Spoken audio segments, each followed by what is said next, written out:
Iran's youth make up more than a quarter of the country's 92 million people.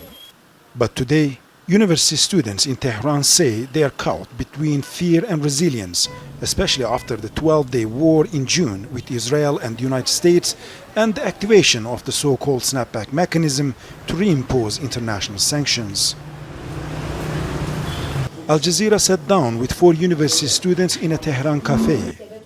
Their conversations reflect a generation living in limbo, anxious about the future, but also struggling to adapt.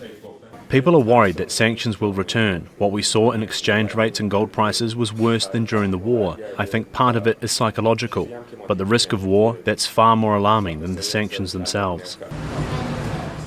With youth unemployment hovering between 16 and 20%, and nearly half of young Iranians saying they will leave the country if given the chance, the snapback isn't just a technical term, it's a lived anxiety.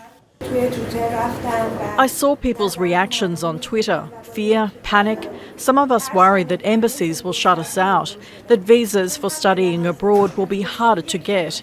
I've even thought about staying in Iran just to be near my family if things get worse.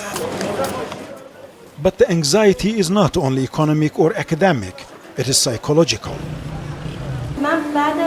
Since 2022, I felt numb. I've accepted that nothing will improve. It's like the government doesn't hear us, it just repeats its own slogans. People can't talk about ideals when their basic needs aren't even met.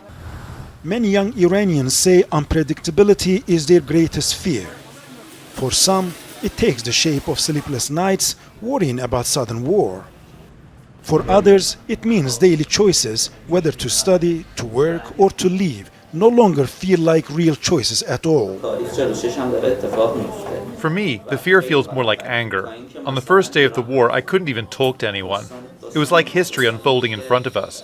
But later, seeing Iran retaliate, there was also pride. This pride is mixed with despair, uncertainty, and debate about Iran's future, whether it lies in resistance, negotiation, or something in between. Iran's young generation faces unemployment, rising poverty, and declining marriage and birth rates. Now, caught between sanctions abroad and frustration at home, many say they feel suspended between 2 wars. The one just ended, and one they fear could come next. Resul, Serdar, Al Jazeera, Tehran. Don't miss out and get the full picture. Subscribe to Al Jazeera for reliable news and expert insights. Like, share, stay ahead.